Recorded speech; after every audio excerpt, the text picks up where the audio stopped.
नमस्कार आणि स्वागत आहे तुमचं प्रदीप रावसाहेब या आपल्या यूट्यूब चॅनलवर, जिथं गणिताला आपण एकदम सोपं करून टाकतो। यापूर्वीच्या व्हिडिओमध्ये आपण पूर्णांक संख्यांची बेरीज अभ्यासलेली आहे आणि आजच्या व्हिडिओमध्ये अभ्यासणार आहोत पूर्णांक संख्यांची वजाबाकी, तेही नियम पाठ न करता नियम समजावून घेऊन। आपल्याला माहित आहे की पूर्णांक संख्या आपण संख्या रेषेवर दाखवतो। पूर्णांक संख्यांमध्ये 0, पॉझिटिव्ह इंटिजर्स आणि निगेटिव्ह इंटिजर्स यांचा समावेश होतो। यामधील पॉझिटिव्ह इंटिजर्समधील पॉझिटिव्ह 1 दाखवण्यासाठी आपण हे टोकन वापरलेलं होतं, निगेटिव्ह 1 दाखवण्यासाठी आपण हे दुसरं टोकन वापरलेलं होतं आणि या निगेटिव्ह 1 आणि पॉझिटिव्ह 1 या टोकन्सचा वापर करून आपण पूर्णांक संख्यांची बेरीज समजावून घेतली होती। आज आपण वजाबाकी समजावून घेणार आहोत। तर चला सुरुवात करूया। सुरुवातीला सबट्रॅक्शन म्हणजे काय समजावून घेऊया। सबट्रॅक्शन म्हणजे वजाबाकी आणि वजाबाकी म्हणजेच कमी करणे, टू रिड्यूस, कमी करायचे आहेत। कशामधून कमी करायचे आहेत? जे माझ्याकडे आहेत त्यातून कमी करणे। आणि त्यात पुढे जाऊन एक प्रकार आहे, माझ्याकडे नाही आहेत तरी देखील कमी करणे। जसं की पॉझिटिव्ह 4 मधून आपल्याला पॉझिटिव्ह 6 वजा करायचे आहेत, तर हे कसं काय शक्य होतं? तर माझ्याकडे नाहीत त्यातून कमी करणे। सुरुवातीला माझ्याकडे आहेत त्यातून कमी करणे कसं आहे ते एका सोप्या उदाहरणातून समजावून घेऊया। साधं उदाहरण घेतो की पॉझिटिव्ह 1 मायनस पॉझिटिव्ह 1 करायचे आहेत। यासाठी एक लागणार आहे पॉझिटिव्हचं टोकन। हे आहेत सुरुवातीचे पॉझिटिव्ह 1 आणि या पॉझिटिव्ह 1 मधून मला पॉझिटिव्ह 1 कमी करायचे आहेत। ते मी करू शकतो। हे पॉझिटिव्ह 1 आहेत आणि हे पॉझिटिव्ह 1 त्यातले कमी केले तर शिल्लक काय राहिलं? शिल्लक काहीही नाही राहिलं, म्हणजेच याचं उत्तर आलेलं आहे 0। चला आणखी एक एक्झाम्पल पाहूया। पॉझिटिव्ह 2 मायनस पॉझिटिव्ह 1, माझ्याकडे आहेत पॉझिटिव्ह 2, त्यासाठीचे हे आले पॉझिटिव्ह 2 चे 2 टोकन आणि या पॉझिटिव्ह 2 मधून मला पॉझिटिव्ह 1 फक्त सबट्रॅक्ट करायचा आहे, वजा करायचा आहे। तो मी करू शकतो। तो वजा केल्यानंतर शिल्लक काय राहिलं? तर पॉझिटिव्ह 1 शिल्लक राहिला, म्हणजेच पॉझिटिव्ह 2 मायनस पॉझिटिव्ह 1 ही वजाबाकी येणार आहे पॉझिटिव्ह 1। चला आणखी पुढे जाऊया। पॉझिटिव्ह 9 मायनस पॉझिटिव्ह 8, आता टोकन दरवेळी आपण वापरणार का? तर नाही। एकदा आपल्या नियम लक्षात आला की त्यानंतर टोकन वापरणार नाही आहे, तर आपण डायरेक्ट सोडवणार आहोत। पॉझिटिव्ह 9 मधून पॉझिटिव्ह 8 घालवणं सहज शक्य आहे। 9 मायनस 8 1 येतात आणि पॉझिटिव्ह 1 हा त्या ठिकाणी शिल्लक राहणार आहे। त्याचप्रमाणे पॉझिटिव्ह 13 मायनस पॉझिटिव्ह 7 करत असताना पॉझिटिव्ह 13 मधून पॉझिटिव्ह 7 घालवणं शक्य आहे। पॉझिटिव्ह 13 मधून पॉझिटिव्ह 7 गेले की शिल्लक राहतात पॉझिटिव्ह 6, म्हणजेच दोन्हीही पॉझिटिव्ह असतील आणि माझ्याकडे आहेत त्यातून वजा करणं शक्य असेल तर आपण ती वजाबाकी डायरेक्ट करू शकतो। हे पॉझिटिव्हच्या बाबतीत झालं। निगेटिव्हच्या बाबतीमध्ये काय हे पाहूया। त्यासाठी एक्झाम्पल आहे निगेटिव्ह 1 मायनस निगेटिव्ह 1, माझ्याकडे एक निगेटिव्ह 1 आहे आणि त्यातून मला निगेटिव्ह 1 घालवायचा आहे, वजा करायचा आहे। तो मी घालवू शकतो। तो एक निगेटिव्ह 1 गेला की माझ्याकडे उरतं काय? तर 0 उरतो, म्हणजेच निगेटिव्ह 1 मायनस निगेटिव्ह 1 आलेला आहे 0। दुसरं एक्झाम्पल पाहूया। निगेटिव्ह 2 मायनस निगेटिव्ह 1, माझ्याकडे आहेत हे दोन निगेटिव्ह, म्हणजेच निगेटिव्ह 2 आहेत आणि या निगेटिव्ह 2 मधून मला निगेटिव्ह 1 घालवायचा आहे। तो मी घालवू शकतो आणि तो निगेटिव्ह 1 घालवल्यानंतर शिल्लक काय राहिलं? तर शिल्लक राहिलेला आहे निगेटिव्ह 1, म्हणजेच निगेटिव्ह 2 मायनस निगेटिव्ह 1 आलेले आहेत निगेटिव्ह 1।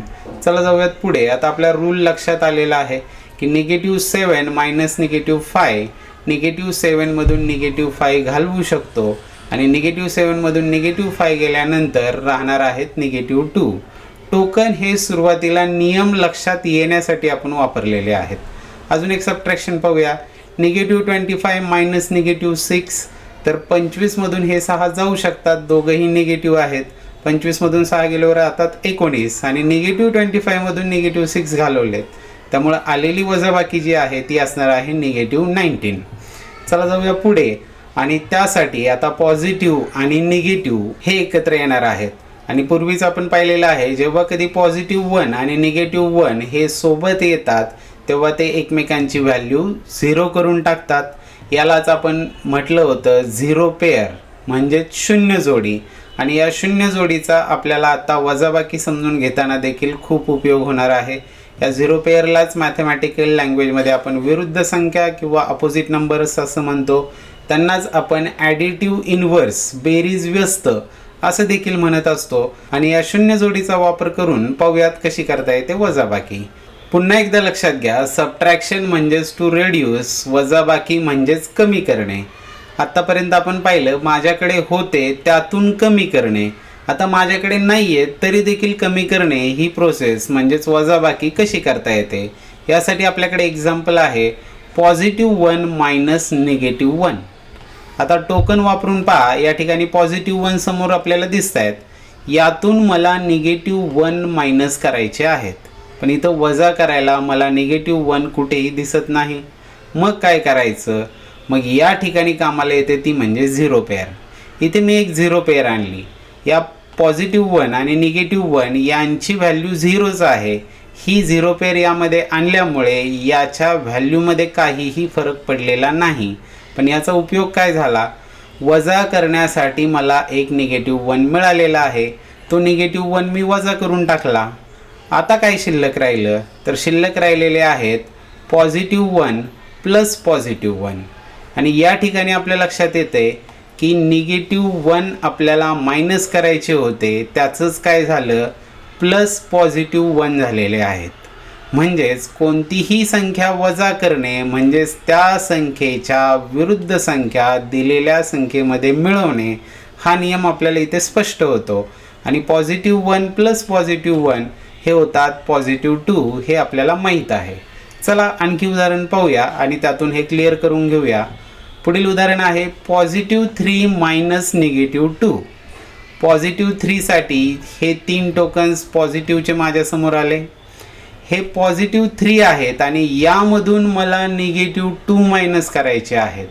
तर इथे मायनस करायला तर मला -2 कुठेही दिसत नाहीत, मग इथे मदतीला आपण घेणार आहोत झिरो पेअर्सला। -2 मायनस करायचे आहेत, त्यामुळे मला 2 झिरो पेअर्स या ठिकाणी घ्याव्या लागणार आहेत। या 2 झिरो पेअर्स इथं आल्यामुळं यांची व्हॅल्यू 0च आहे। या झिरो पेअर्स या ठिकाणी आल्यामुळे याच्या टोटल व्हॅल्यूमध्ये कोणताही बदल झालेला नाही, हे +3च आहेत, यांची व्हॅल्यू 0च आहे। पण 2 झिरो पेअर्स का आणल्या, तर मला -2 घालवायचे होते। मग आता यामधून मला घालवण्यासाठी -2 दिसत आहेत, हा एक -1 गेला आणि हा -1 गेला, म्हणजेच -2 इथे झालेले आहेत।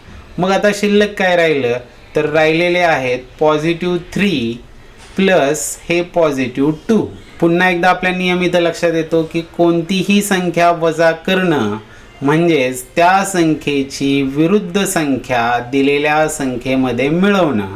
आणि हा रूल आपण इथं प्रत्यक्ष व्हिज्युअलाइज केला आहे। असं का करायचं हे आपल्याला या ठिकाणी समजलेलं आहे। ही जी वजाबाकी आहे, ही वजाबाकी येणार आहे +3 प्लस +2 म्हणजेच +5। आता आपल्या नियम लक्षात आलेला आहे, त्यामुळे इथून पुढील उदाहरणं सोडवताना आपण टोकन्स वापरणार नाहीये, तर डायरेक्ट सोडवणार आहोत। जसं की आता आपल्यासमोर एक्झाम्पल आहे -2 मायनस -3। या ठिकाणी -3 मायनस करणं म्हणजेच -3च्या विरुद्ध संख्या या -2 मध्ये मिळवणं, म्हणजेच हे होणार आहे -2 प्लस या -3ची विरुद्ध संख्या आहे +3, ही ॲड करणं आणि त्याचं उत्तर येणार आहे +3 मधून -2 मायनस झाल्यावर 3 - 2 1 होतात आणि ते +1। जो आपण बेरजेत नियम पाहिला होता की जे संख्येने जास्त आहेत त्यांच्यामधून संख्येनं कमी असणारे आपण वजा करतो जेव्हा त्यांची चिन्ह वेगळी असतील, आणि जे संख्येने जास्त आहेत त्यांचं चिन्ह आपल्याला मिळत असतं। एकदा आपण नियमापर्यंत पोहोचल्यानंतर पुन्हा टोकन्स वापरत बसायची आवश्यकता नाही। टोकन्स का आहेत, तर नियम समजावून घेण्यासाठी आहेत। आता हेच उदाहरण प्रत्यक्ष व्हिज्युअलाइज करून एकदा आपण याचा पडताळा घेऊया की हे आहेत -2 मायनस -3 करायचे आहेत।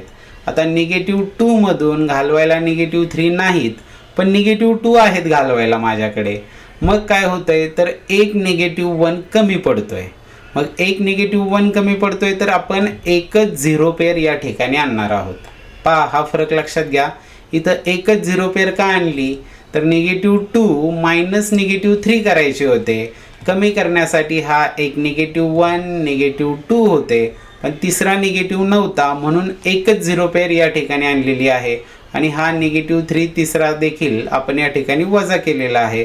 हे केल्यानंतर आपल्याकडे उरलेलं काय आहे +1। की जे आपण आधी नियमानुसार सोडवलं त्याचा पडताळा देखील आपल्याला या ठिकाणी समोर दिसत आहे. चला आता हा नियम वापरून पुढील सबट्रॅक्शन सोडूया. +9 - -13 कोणतीही संख्या वजा करणं म्हणजेच तिच्या विरुद्ध संख्या मिळवणं, म्हणजेच हे होणार आहेत +9 + +13 आणि 13 आणि 9 होतात 22 हे आपल्याला माहीत आहे. म्हणजेच ही वजाबाकी येणार आहे +22. आणखी एक उदाहरण पाहूया. -8 - +19 करायची आहेत. कोणतीही संख्या वजा करणं म्हणजेच त्या संख्येच्या विरुद्ध संख्या दिलेल्या संख्येत मिळवणं, म्हणजेच हे मायनसचे झाले प्लस. आणि +19च्या अपोजिट आहेत -19 ते आपण यामध्ये मिळवलेले आहेत. दोघंही निगेटिव्ह आहेत म्हणजे एकत्र येतील. 19 आणि 8 होणार आहेत 27 आणि दोघंही निगेटिव्ह असल्याने ही बेरीज देखील -27 येणार आहे. आय होप तुमच्या वजाबाकी आता लक्षात आली असेल. त्यामुळे तुम्हाला सोडवण्यासाठी आता एक प्रश्न, +13 - -7 बरोबर किती येईल याचं उत्तर कमेंटमध्ये नक्की द्या. या पुढील व्हिडिओमध्ये आपण पाहणार आहोत multiplication and division of integers, म्हणजेच पूर्णांक संख्यांचा गुणाकार आणि भागाकार. तोपर्यंत चॅनल सबस्क्राईब करून ठेवा, म्हणजे यासारख्या नवनवीन गणित सोप्या करणाऱ्या आणि 7वी स्कॉलरशिपच्या देखील व्हिडिओज आपल्यापर्यंत पोहोचत राहतील. धन्यवाद.